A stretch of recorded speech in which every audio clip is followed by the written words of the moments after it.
Hello, everyone. Welcome to the Short-Term Show special episode series on the high country of North Carolina. So we are going to be doing a 10-episode deep dive into everything you need to know about buying a short-term rental in this market. And we do have a few supplemental materials for y'all to check out over on our website. So any information that you need on pricing of short-term rental properties in this market, you can find it on our website at theshorttermshop.com. You can also find income data thanks to our friends over at airdna.com. You can find that on our website, again, at theshorttermshop.com.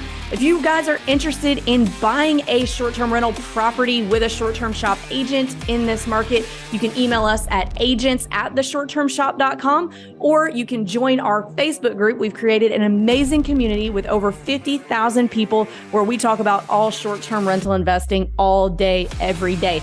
And you can join that. The name of the group is the same title as my book, Short-Term Rental, Long-Term Wealth. And we look forward to seeing you over there. Thanks, y'all.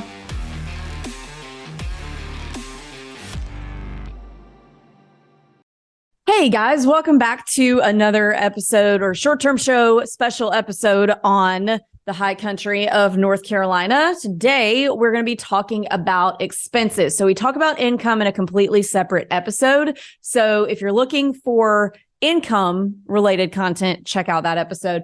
But this one's going to be more about expenses, just general expenses and things that are specific to this market that maybe as someone coming in new, you might not realize are expenses. So I've got Garrett and Joe here again today. If you guys want to introduce yourselves real quick, if people are coming in halfway through the series, go ahead. Absolutely. Avery, great to see you. Thanks for having me on again. My name is Garrett. I am a part of the short-term shop team of agents. I am up in the high country of North Carolina, which is in the northwest corner of the state. Appalachian State is kind of our claim to fame. Boone, Banner Elk, Blowing Rock, Watauga, and Avery County is kind of my my bread and butter. So have lived up here for a while, went to school up here, have owned property up here, and have helped multiple clients buy and short-term rentals up here. So happy to be here.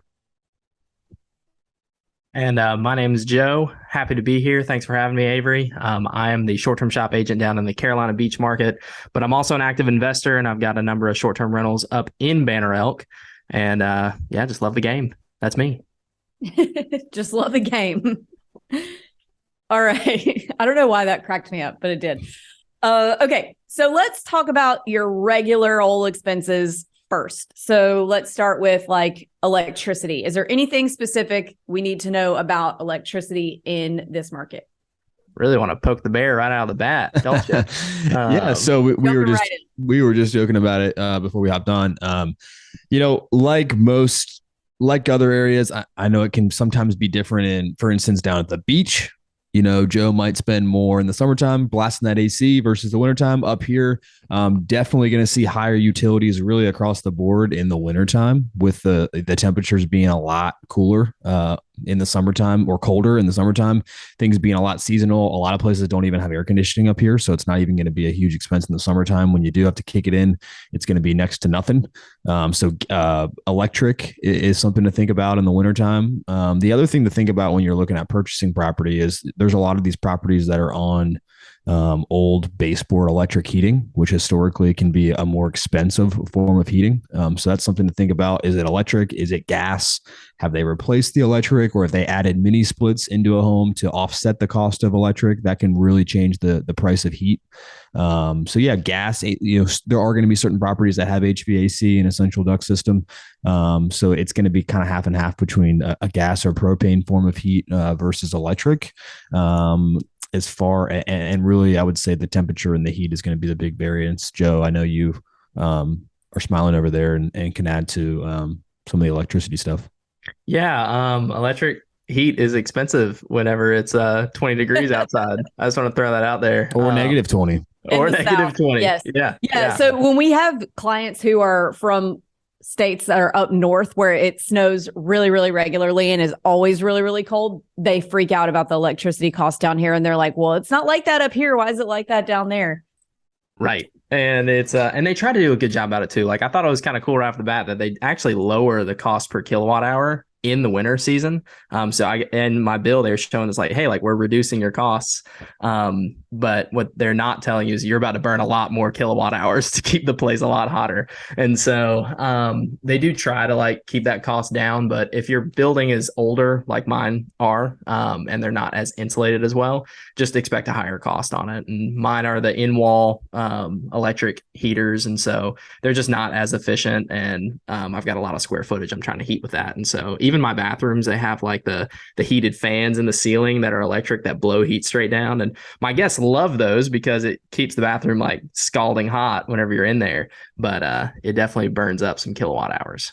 Is there anything we can do as a new investor coming in, maybe looking for a specific type of construction, or anything we can do after the fact to kind of mitigate these electricity costs? Yeah. I mean, I think, like anywhere, any market, the more you can insulate a property, a lot of these properties have single pane windows. Depending on the age of the condition of the windows, that's going to be a huge source of letting heat in. Crawl spaces, depending on how exposed or not exposed they are. I know Joe has some crawl spaces that some of them are bigger and smaller than others and have a lot of open, access to the outside elements. So, really just kind of your basic stuff that you'll see all around. A crawl space, I think, is a huge thing with air coming up from underneath, as well as your windows and insulation. As far as like an architectural style of home, I have found that obviously some of these smaller units that are more efficient are going to obviously be easier to heat. If you got an 800 square foot property that is a little bit bigger than a tiny home, obviously that's going to be a lot less, regardless of the insulation, it's going to take a lot less to heat something like that than a giant 3,000 or 4,000 square foot home. But yeah, I would say the crawl space and windows can be the two big things to look out for when you're buying. Not even to say that you have to replace it, but just to kind of think about that when you're buying it. Okay, hey, my utilities are going to be more, so kind of budgeting that when you're running numbers if you're not going to replace it, whatever route you want to take. And I just want to reiterate that to the T. It's more about like knowing your numbers and when they're coming, because from a year over year standpoint, like we said, it's a lot lower electricity in the actual summer. And so, because we're not running air conditioning very much, like it feels great up in Banner Elk. And so it's more of, okay, I have all those expenses here in this 3-month span instead of broken out over the whole year. And so that's why I like to look at my short-term rentals over the whole year so I can budget that better. But just be prepared. Like if you're planning on having higher capital expenditures all hitting on 1 month, just know your electricity bill is going to be higher, Yep. December, January, February. Another thing too that a lot of these older homes have as a form of heat that I think a lot of us can agree are not good in short-term rentals is like fireplaces, like wood stoves that heat places, which I know sounds archaic, but you'll see it in a lot of places where you'll have, the house's actual form of the heat is a wood, stove with a fan that blows heat when you build a fire.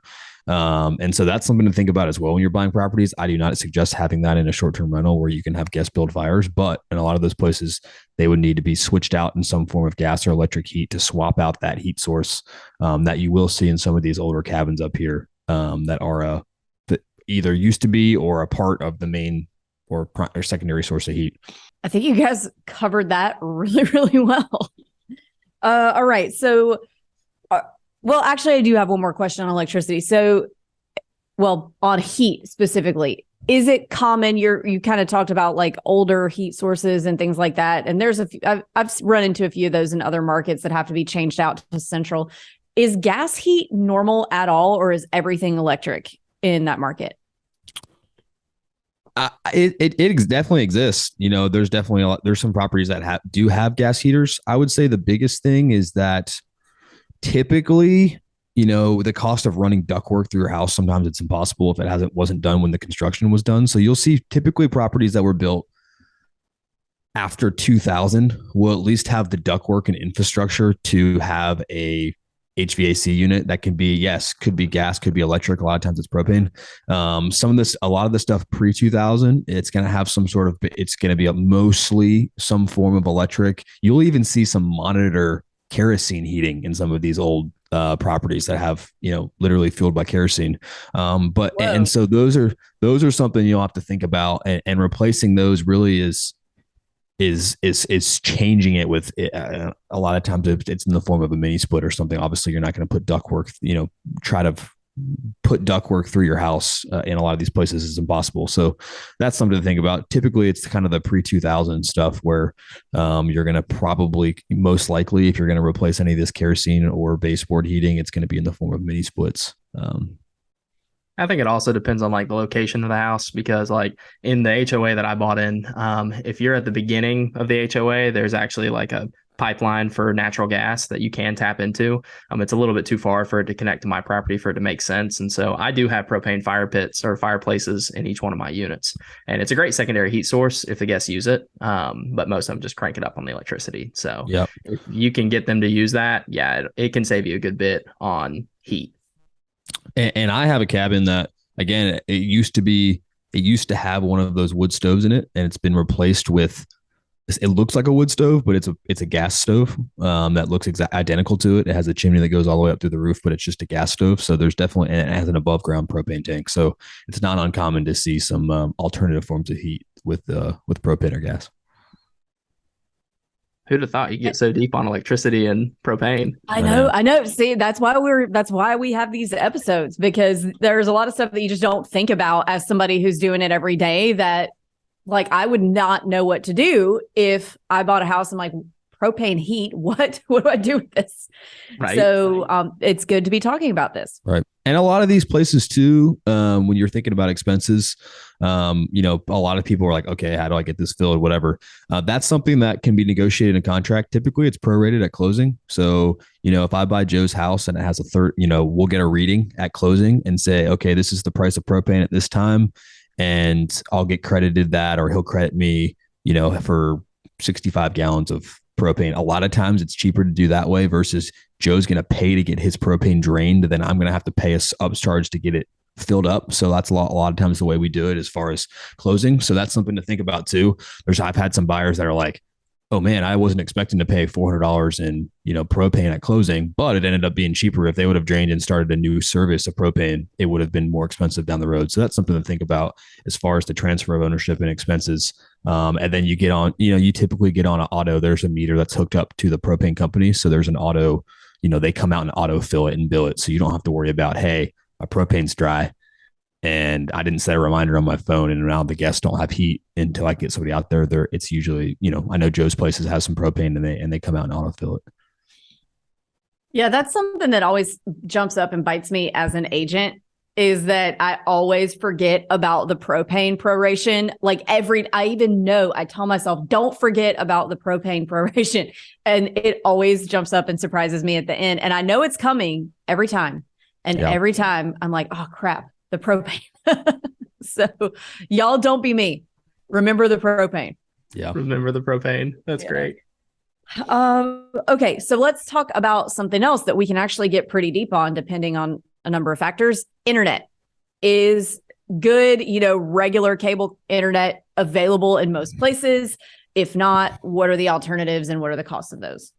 Right. Yeah, absolutely. Thankfully, due to the university, App State, they're not running on dial-up. So there's definitely a lot of places in and around Boone that have fiber connection and good internet. There's really two big internet suppliers up here, SkyBest and Charter. If you get it into some of these rural areas, way outside of town, you might be looking at something like Satellite or something a little bit more creative. But I have personally not have any clients had any clients have any internet issues, as far as getting fast, reliable internet up here at all, really. Yeah, it's been pretty good. And with especially if you're buying properties that are close to each other, like I found it's fast enough that I do my little internet hack where I like put one router in one, and then I use my satellites to beam it to other units and whatnot. And so I found that as a pretty unique way to save on it. If your units are right beside each other, you can do that. And so I've got the 6 units up there, and I only pay for 3 internet services, and I've got blazing fast internet. So haven't seen a problem with that, and not across the other units I was looking at either, just from a internet standpoint. Yeah.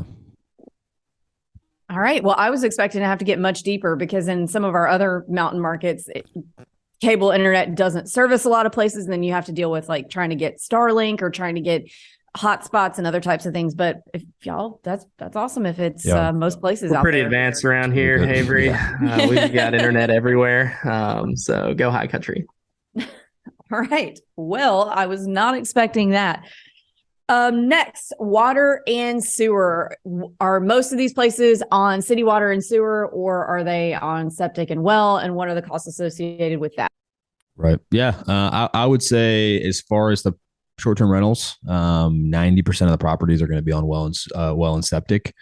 City water, city sewer is really, you're going to see that in parts of kind of downtown Banner Elk, downtown Boone, downtown Blowing Rock. A lot of those places are in and around the university or some primary neighborhoods that, the zoning doesn't even allow short-term rentals. For instance, Blowing Rock, if you have city water, city sewer, you're part of the town and they don't allow short-term rentals. So going back to, if you're buying a short-term rental up here, there is a better chance than not you're going to be on well and septic. Now the structure of that might vary. It is not uncommon to be on a shared well with a neighbor or two. I just drilled a well at a property of mine and just signed all the documents to share water with the neighbor that needs water as well. It's a common way for a lot of homeowners to,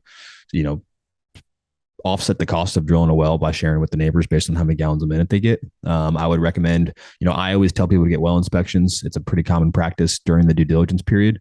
You can figure out how many gallons a minute that well pumps. And so if it is on a shared well, say with 5 people, and you're wary about running out of water, well, hey, if it pumps 30 gallons a minute, that's good for a whole subdivision. And you could be more weary about it pumping 2 gallons a minute and supplying 6 houses.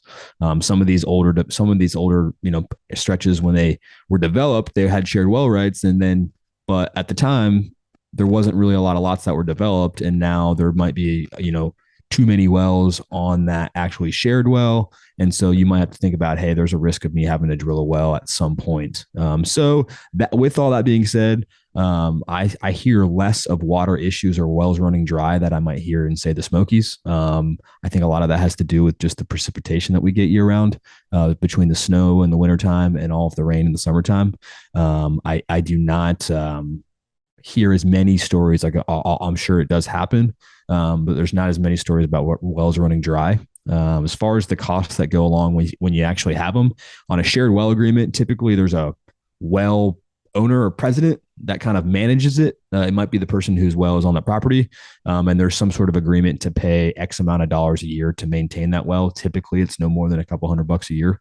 If I'm in a neighborhood with, I'm shared well with 1 or 2 other people, typically $200 a year, $100 to $300 a year, to incur just the well pump. If that goes down and fixes or needs, as far as obviously the water, you're not paying for the water, which is the beauty of having a well. And so the really the big cost of having a well come in drilling it. And if it's already there and it's healthy, it's really just kind of routine maintenance on the pump. I've had some instances where there could be coliform and it needs to be shocked with chlorine, which is a couple $100. So little things like that. So that's typically what happens on a shared well. And then obviously if you have your own well, you're just dealing with all those things, themselves.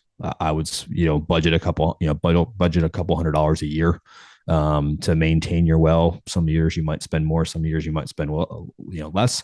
But the construction of the well is going to be big, the big expense. And then as far as septic goes, similar situation. You're going to see a lot less shared septic systems. I would be wary of shared septic systems. Shared drain fields are a little bit more okay, in my opinion, because you actually have your own tank. You're not worrying about a neighbor flushing something bad down the toilet. You're just sharing, the actual drain field. I encourage my buyers to kind of get educated, and I'll send them some things on what a septic system is and what it isn't, and how they work. Again, it's another thing that I encourage buyers to get inspected during the due diligence period. You have some that haven't been pumped in 30 years, and if they're working properly, sometimes they don't need to be if they're at a certain level. A lot of people, the septic companies will tell you to kind of pump everything every 3 to 5 years, and that'll run you $1,000 every time you pump it. So if you're pumping it every 3 to 5 years, you can think about spending around $1,000 when that happens. And again, that is going to be super common up here with septic stuff. And I'm trying to think. Yeah, you have other neighborhoods like Joe's that is kind of on a community septic system. So the neighborhood might have their own kind of, couple wells in their own system. that taps into. Obviously, depending on the structure, you might pay that through in the form of an HOA due or through some sort of well septic agreement. But yeah, very common up here. That's what I do with mine. I bought in an HOA community and they've got multiple wells on site and they've got one large septic system that they do. And so I just pay the HOA and they manage all that for me. And so they're not typically super expensive. But it just, again, the HOAs are going to depend on like what they're providing and all the additional stuff. So mine's supposed to be taking care of the roads and the septic and the well systems. And so we just pay to that every month. And the other thing too with septic systems, people are like, hey, should I get my septic system, inspected? I'm like, well, they have to pump it to inspect it. So if it hasn't been pumped, you're going to pay $1,000, but you're also saving on the next time it needs to be, pumped. Additionally, I think a lot of people that are unfamiliar with septic systems are like, oh, this could be a $60,000, $70,000 expense. I have no idea. I can tell you that depending on the system, now drip systems, whatever, can be a little bit more, but a traditional septic system, is going to cost anywhere from $7,000 to $11,000. So you can kind of think like, okay, worst case scenario, if my septic system goes bad or needs to be completely replaced, you're looking at, roughly on average a $10,000 expense. So yes, it's an expense, but I would look at it, it's almost like a small roof. It's not necessarily like a $50,000 or $60,000 foundation crack issue if and when it ever is, a giant issue or needs to be entirely replaced. All right, crush that one. I don't even have any follow-up questions. You guys just like did it, laid it down the first time. Garrett's the septic man. He knows it all. I was going to make a poop joke, but. Okay, so let's talk about insurance. So in some markets, like beach markets, you have to worry about hurricanes, and other markets you have to worry about tornadoes, and other markets you have to worry about wildfires. Is there anything like that you kind of have to worry about on a regular basis in this market? I'm trying to think off the top of my head. I can't think of anything. Joe will probably be able to answer this question a little bit better because I know my properties, I kind of don't listen to me because I don't think I got the right short-term insurance for some of these properties and I shouldn't have been renting it. But as far as natural disasters, I mean, knock on wood, we don't really have flood. Like I've never heard of, there probably has, but not wildfires are definitely not a thing like they are out again, because of how wet things are year round. I haven't heard, I guess mudslides could maybe be a thing. The only thing that I can think of that can apply in some of these low-lying areas around rivers is going to be flood zone stuff, which again, I have found in FEMA XE zones are going to be the highest flood zone ratings. You can look at, it needs to be, it has to be disclosed if it isn't a floodplain, but you can look at the FEMA map to see, typically, again, those are all the properties that are literally on a river or right around a river. Those are what I can think of, the only kind of natural disasters that we could potentially have as far as when we do get heavy rains, there can be some flooding.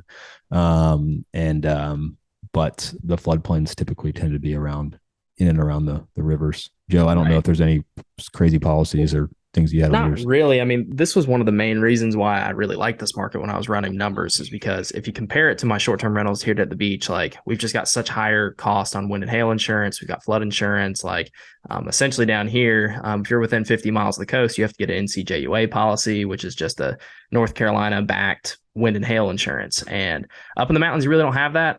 We don't have a ton of like forest fires, anything like that. Like technically, what is it? Is it a rainforest technically, Garrett? Theoretically, yeah, it was as far as the amount of rainfall. Yeah.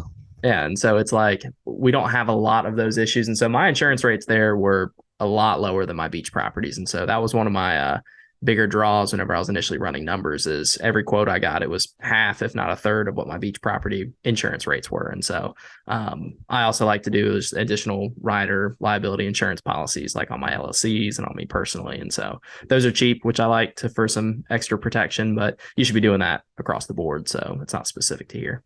Okay. So insurance is pretty like just generally not too bad because there's not anything major. Yeah. I usually, again, without spitting out actual numbers, because it can be, it can vary on property type. I have historically found that clients are pleasantly surprised with what the insurance is versus where they maybe live if they're not, from North Carolina. Just kind of overall. Awesome. Same with taxes. I don't know if we're getting into taxes next. Yes, we are. That was going to be my next question. So go right ahead into taxes. I would say property taxes. In North Carolina, they get us, or at least up here. I don't know if it changes throughout different counties or not. They get assessed every 5 years up in Watauga and Avery County, and so it's not every year. It's not every purchase, and so it's kind of staggered. So this is the last year we're finishing up a reassessment. So some properties got assessed last year. Some of them are being reassessed this year. And so you're kind of looking at, hey, your property assessed value is growing every year, but every 5 years when someone really comes out is when it could see a bigger kind of spurt of growth. With that being said, I'm not sure if we can compete with Tennessee. I think maybe the property taxes are a little bit lower there, but very similar. Just for a rough comparison, a rough kind of analysis, if you got a 2,000 square foot house, you're typically going to pay, you can go online and see the mill rates, but it's going to be somewhere around $2,000 a year for a, 2,000 square foot house. I've seen, on a giant or a bigger 3,000 square foot house, something that would sell for $1.5 million, you're still looking at a tax rate that's around $3,000 a year. So again, those are kind of rough estimates, but another category where I've always have found, at least if you're not from Tennessee or North Carolina, my clients are typically shocked at how low the property taxes are. Yeah, it's dirt cheap, just across the board. My property tax on my condos are like $500-$600 a year, which is awesome. Yeah. That is awesome. I love it.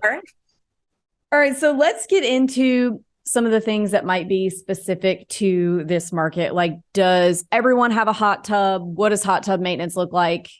Let's start there. I'll stop. Not everybody has a hot tub. I know, in some of these other episodes, we talked a little bit about the benefits of a hot tub. I definitely think they are an added value. They could be used year round just based on the weather. And there's a lot of places up here that do have hot tubs. I know Joe's places crush it and don't have hot tubs. So I wouldn't necessarily say it's like maybe as much as the Smokies as it's not as much of a requirement to be successful. That being said, as far as the people that do have them, a couple different ways to go about it. I know, my parents have a hot tub at their condo. They pay their cleaner a little bit more and have them trained, and their cleaner has experience with, maintaining the hot tub and dropping a couple tablets in and out, when they're there. Other people will pay a hot tub person, their own person that will kind of go around and make sure the hot tub is, has the right levels depending on, what kind of tub they have. So it varies a little bit, but definitely not impossible to find and have, just because it is pretty prevalent and popular for people to have hot tubs. I have never owned a hot tub. I don't necessarily know exactly how much it costs. I would assume it's very similar across the board as far as how much bromine and chlorine and all of those things cost, and, tablets cost to put in it. I do know the one expense that can change up here versus some other areas is the installation of a hot tub. When you are buying a property, I would make sure that if there's not room on the panel for 220 or 240 volt, which is what you need for your hot tub, that there's room for that. And then there's also going to need that to have that power from whatever your panel is to your hot tub. So that's going to be obviously an electrician fee to get that run. So that's something to think about, as well as where your hot tub's going and how it's going to get there. I know my parents' hot tub wasn't crazy expensive. It was like a smaller 4-person hot tub that was, I want to say $5,000, but it was almost $2,000 to get it up there because they had to use a crane because of the deck that it was on it. So that's something to think about, where your hot tub is and where it's going. Because if it needs to be on a crane, it could be, the half the price of the hot tub to get it there. As well as if it is on a 3-story deck, having a structural engineer or having somebody out there to make sure that the deck can support it. Because that's another thing you'll see in some of these old properties. So, when you're thinking about putting a hot tub in, I would say that's the biggest kind of expense. You're looking at power, the structure of the deck, and how you're going to get it there as far as, accessibility. And I would say those things can be just as important as the actual price of the tub. You might spend twice as much as the actual, if a tub costs $5, you might spend 10 with doing all those other things. So that's what I can speak on as far as the daily management. I would say it's similar to, Joe, if there's people that have hot tubs at the beach, I would say it's very similar across the board on how it gets done and who takes care of it. Yeah.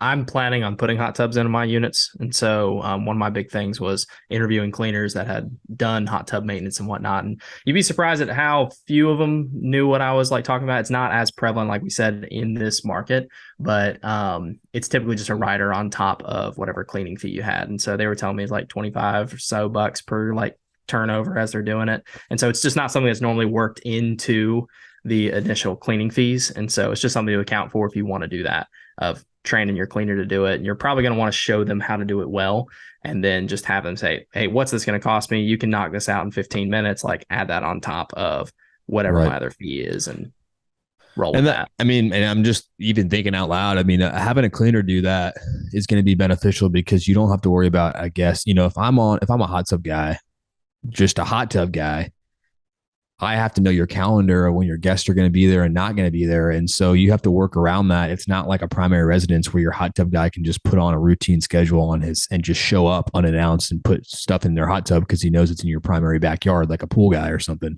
So the cleaner can definitely be beneficial because they obviously know your schedule because they're there cleaning it.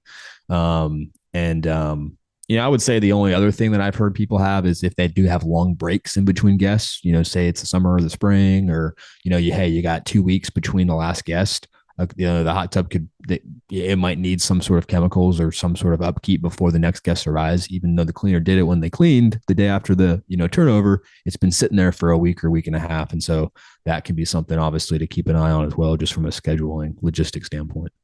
All right. Again, man, you guys are crushing it today. You're answering all my follow-up questions before I ask them. So my last one that is specific to the market is snow removal. So obviously it's a ski market. I think snow stays on the ground for longer than in some of the other markets that we work in. So what do you do about that? Yeah, great question. It sucks sometimes. I know Joe can speak for it. It really is property specific. Overall, the main roads, Boone, Banner Elk, Blowing Rock, I mean, we anticipate getting a lot of snow. We have a lot of infrastructure to handle that. I think in my 4 years or 4.5 years, that's a different conversation of college. I maybe didn't have class like 5 days. And that was usually because professors that lived in the sticks, driveway was blocked, so as far as the main roads getting in and out of town, they're going to do a really good job of clearing them. You're not typically going to have any issues with guests getting into town because of the roads, unless it's in the middle of a blizzard. That being said, people flock to town when we get a bunch of snow because that's when the skiing and the snowboarding is good. Typically people aren't going to take their Honda Civic up to Boone, when there's snow on the ground. So the main roads are going to do a really good job of clearing. Where you're going to see a bigger issue as far as, your responsibility and liability as a short-term rental owner or a property owner is going to be, your particular street and neighborhood, as well as your driveway. So, if you are in a neighborhood that, typically any sort of neighborhood with an HOA, you're going to pay a couple $100 a year. And a lot of that is going to be, so the neighborhood roads get cleared. Now, with that being said, is that person with the HOA, are they going to do it the day of? Maybe not. Maybe it has to be 3 inches, a certain height for the HOA person to come out there. And so that's kind of at the discretion. It's not always at your discretion when it gets plowed. It's just like the rest of the neighborhood. And then the bigger, but I found that properties that do that, they do a pretty good job of keep make sure their neighborhood gets cleared. Where you're going to see a bigger issue is if you have a driveway or some stretch of the road that is only really like you're the only person that depends on that section of the road, or whether it's a driveway or part of the, you're going to be at the bottom of the totem pole, or it's going to be your responsibility. And so that's something to think about when you are purchasing. With that being said, there are people that will come and plow your driveway or road, personal people. There's college kids that will put something on the front of their truck. The same person that does the HOA, you can contact them a lot of times and you can pay them X amount and they'll come to your driveway, so there's definitely a lot of people that will come and do it on a kind of a on-call basis. I know, Bill on another episode was talking about he had his driveway plowed 3 times this year. And I'm sure it was somebody in the neighborhood. Maybe it's the person that plows the neighborhood that he paid on a, per contract basis to go out and plow the driveway. I would say on a typical driveway, obviously they can change, obviously not a half mile long driveway, but it could cost anywhere from 100 to 150 bucks each time you're going to have to get your road plowed. Again, it can change. With all that being said, I think it's really important if you do have a driveway like that, to disclose, hey, 4-wheel drive's required in the wintertime. And that kind of can cover you on if a guest gets stuck and you find out they're in a 2-wheel drive Honda Civic, you're like, hey, you need 4-wheel drive. It's not my problem. I'm sorry. Obviously there's that fine line from the host standpoint that we don't have to get into as far as how you're going to deal with it and react to it. But I would definitely say, the more that you can disclose in your listing, hey, this is 4-wheel drive. Properties that have a really cool view. I've never heard anybody complaining about having to drive up a steep hill to get to it because you're not going to get a really cool view in the valley. So people are expecting to have a drive that's not, what they're typically used to in Raleigh or Charlotte or where they're coming from. It kind of can sometimes add to the adventure of their trip. But the more you can disclose, it's definitely an expense. It's definitely something to think about. Some winters are worse than others. This winter has been overall like a warm winter. That being said, like around Christmas, we had a crazy, crazy storm and crazy heat. We've had a couple kind of crazy, weird one-off storms. And so it is definitely an expense. Talk to the neighbors because everyone up there is kind of dealing with the same thing, whether you're having a primary residence or a rental property. I have kind of found that it's when those storms happen, everyone kind of is working together. People aren't like going to call and get your car towed if it's parked in a little bit off the road in someone's neighborhood because the tow truck probably won't even be able to get there anyway. And they're worried about towing people off the main roads. And so, it's a little bit of a case by case scenario. Condos, that's one advantage of condos. If you're in a condo that has typically those are all going to get plowed in the, if you're in a big enough complex, that HOA is going to take care of it. And so it's something to think about when you, I would say it's a bigger expense if you're buying something that's not in the HOA or that is a little bit, off the grid, so to speak, or has its own long driveway or own private road that isn't going to get a lot of attention. Yeah, I'd say long story short, just make sure you have somebody who knows how to put salt out because when snow is coming, if you don't have salt on the road, you don't have that guy that's going to do the scraping for you. That's where you're going to get in trouble because we put in all of our messages. You need 4-wheel drive, you need that jazz, but it's so property specific that if your property is going to have trouble with snow, like my parking lot does, you need to make sure that before that snow gets here, there's plenty of salt out because then they're not going to have a problem. You don't have to get a tow truck done because there's nothing more difficult than a Sunday morning at 8 a.m. You have guests all texting you that we can't get out, and it's no fun there. So being proactive is the key, and it shouldn't cost you more than a couple $100 to get that done when a snow is coming across the board. So typically that's something that you could have your handyman handle. You got it to the T. And my cleaners had a good contact already for that. Okay. So you just kind of make sure that you're getting out in front of it and handling it before the snow happens with the salt and all that, rather than waiting until after it happens. Right. 100%, because you put that salt down on an already frozen yard across the board, and it is just not going to work. Doesn't do much. Yeah. All right. So is there anything else that we haven't talked about that maybe you guys as investors or your clients have maybe been surprised by, or things that people don't think about when they're buying properties in this market? Looking at some of these overall expenses, I would say another thing that is common up here for people to do is some sort of pest or termite control. A lot of times it's a quarterly service. Termites are not. Carpenter bees is not uncommon up here. So to have that kind of in your budget, again, depends on the property size. I pay $500 for the year, and they come out once a quarter to spray stuff. And if there's an issue, they'll come out, on call if there's a bigger issue.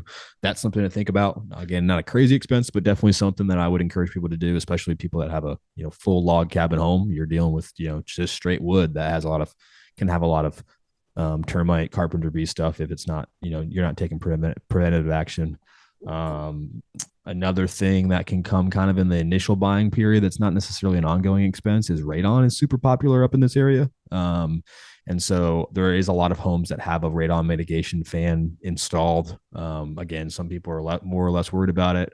That's again a separate conversation, but to have a radon, a lot of these homes that have sat vacant for a long time will come back in inspection and the radon levels are super high.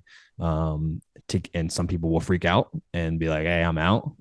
Other people will use it as a negotiation tool to get a couple closing credits. Sellers usually will pay for a radon mitigation system, and that will cost you, depending on your setup, crawl space, basement, $1,000 to $1,500. So that's something to think about as well. Radon and pest, and it can cover insurance, taxes, utilities. Yeah, we pretty much hit all the big ones across the board. The only thing that's really a surprise is going to be your higher your higher electricity costs in the winter, and the random snow plow that you got to pay for, and the guy to get the salt down. Those are the biggest ones for me whenever I saw it come through on mine this first season.